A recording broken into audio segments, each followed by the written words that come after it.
This is the FM Gold channel of All India Radio. In the program Money Talk, we now bring you a dialogue on RBI's mid-quarter review of monetary policy. The participants are Arvind Prasad, Director General, FICCI, and Jaimini Kumar Srivastav, Business News Analyst.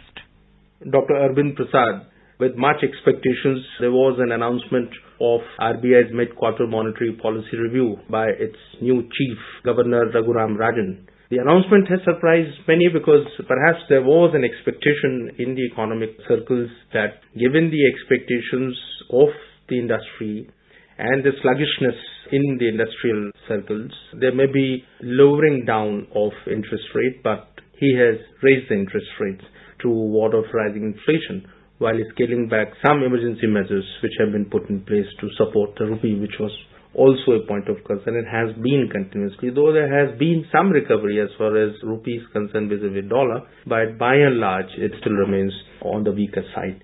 So some of the highlights which have come to our notice is marginal standing facility rate by 7 BPS to 9.50%. He has increased repo rate by 25 BPS to 7.50%, and reverse repo has also risen to 6.50%. Cash reserve ratio remains unchanged at 4%. Perhaps that is a kind of reprieve to the bankers, and partially relaxes minimum daily cash balance requirement to 95% of deposits from 99%. You have been keeping a watch on these developments also in your capacity as Representative Director General of the FICCI. How would you like to immediately react to these announcements and the highlights of this policy review? See, the reaction has to be seen in the context of expectations. And there were a lot of expectations from this midterm review. I would say primarily for two reasons. One, of course, the Reserve Bank Governor Raghuram Rajan has joined in this month.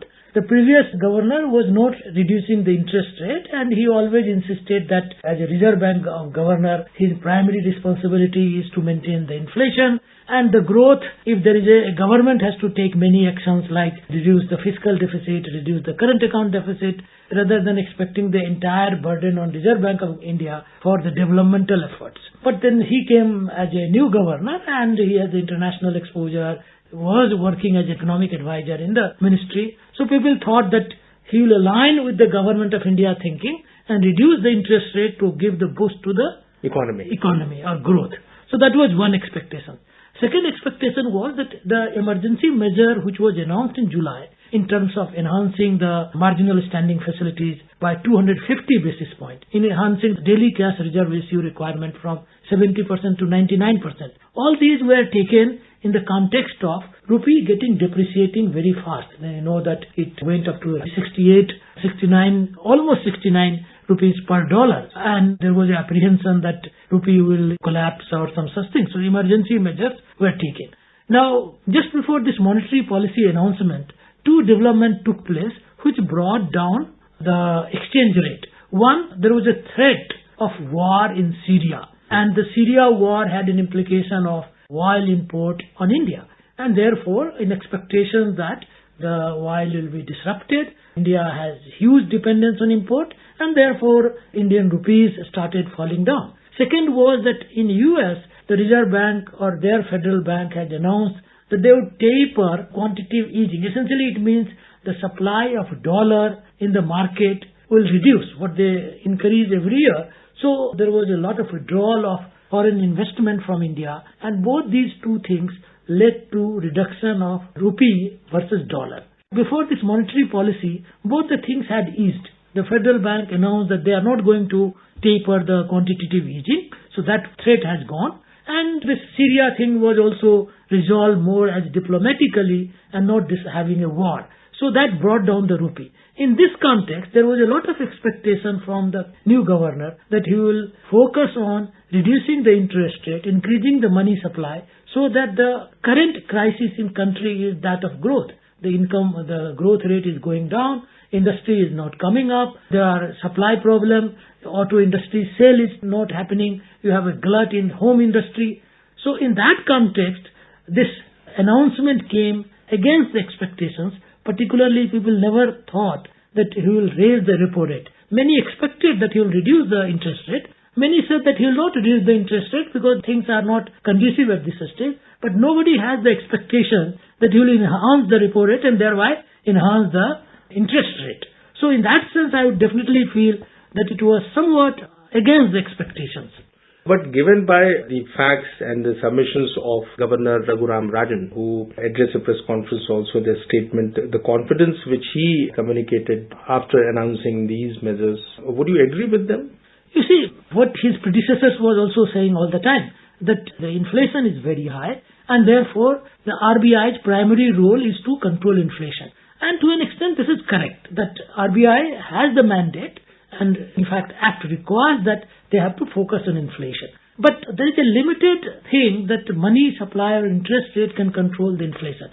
Right now the high inflation is primarily due to high inflation in food items and agricultural items. Now we don't think that increasing interest rate will reduce the prices of food items.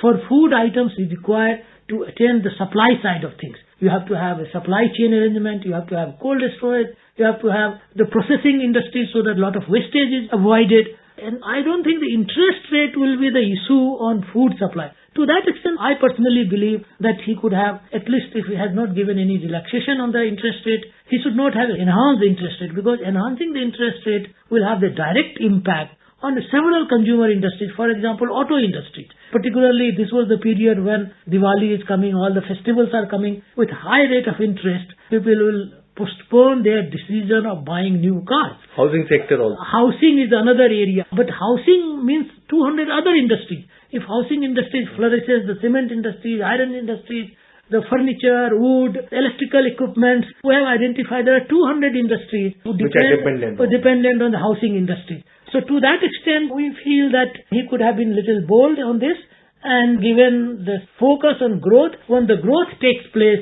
some of the issues which are concerning relating to inflation would have been taken care of, or at least would not have impacted so much.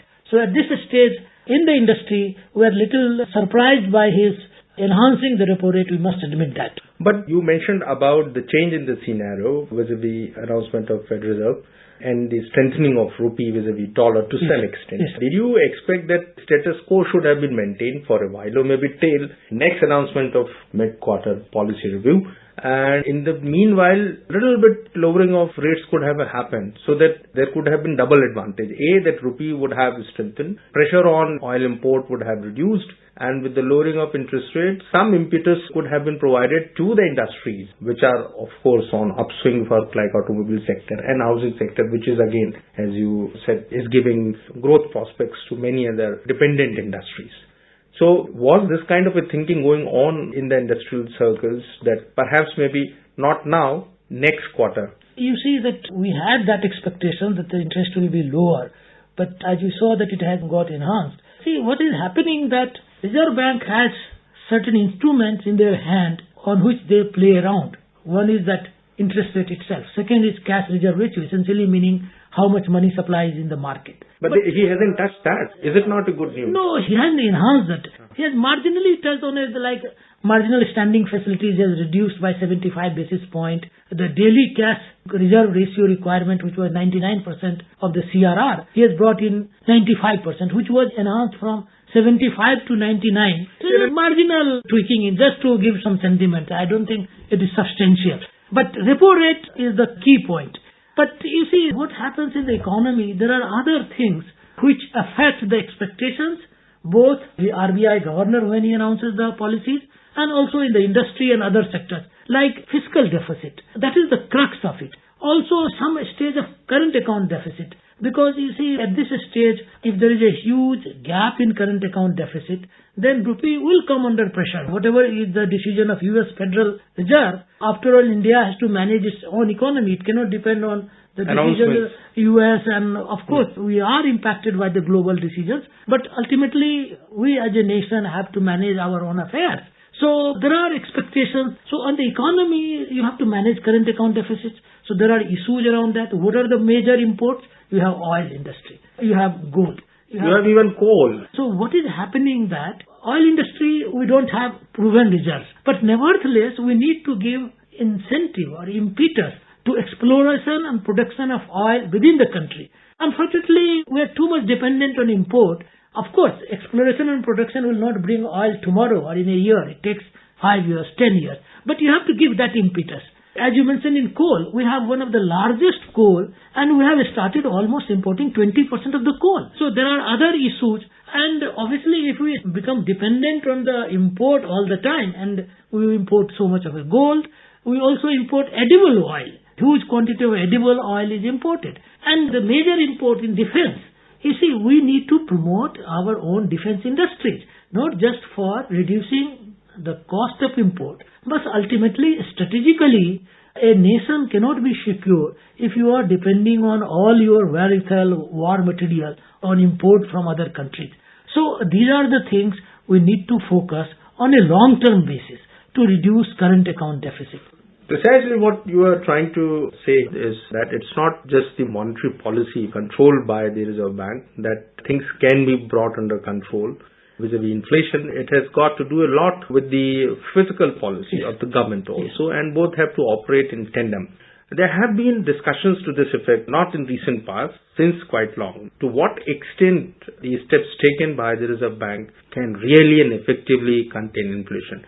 One of the reasons for inflation in our country is fuel price, because 80% of our hydrocarbons, petrol, diesel, are imported, and that affects the transport industry. So as the energy price goes up and as our rupees goes down, the inflation will be there no matter what monetary policy you try, that will be there. Second is that the supply side. The agriculture and food, fortunately, as the economy rises, the food basket of the people change. Who earlier used to use just rice and bread and roti, now they go for fruits, vegetables, eggs, meat, pulses, oil, and all these, the inflation will be controlled only if the supply side increases.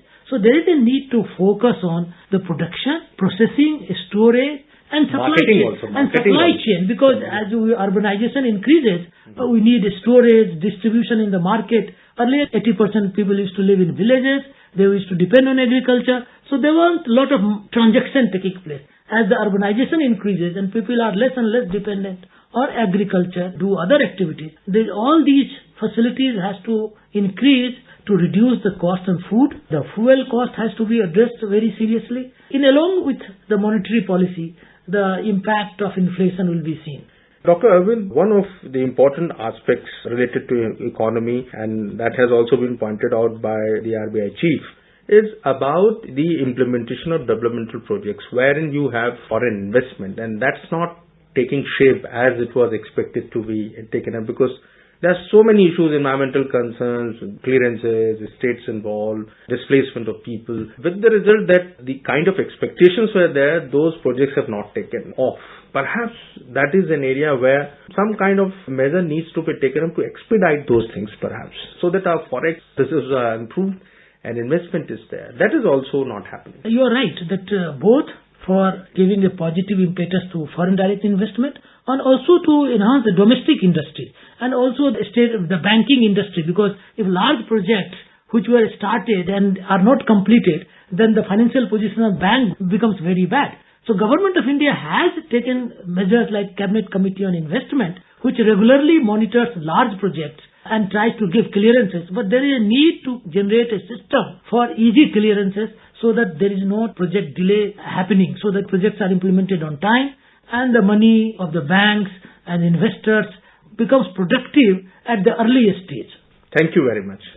You were listening to a dialogue on RBI's mid-quarter review of monetary policy. The participants were Arvind Prasad, Director General, FICCI, and Jaimini Kumar Srivastava, Business News Analyst. It came to you in the program Money Talk, produced and presented by the News Services Division of All India Radio. This program is also available on our website, newsonair.nic.in. You may email your opinion about this program at airnsdtalks@gmail.com.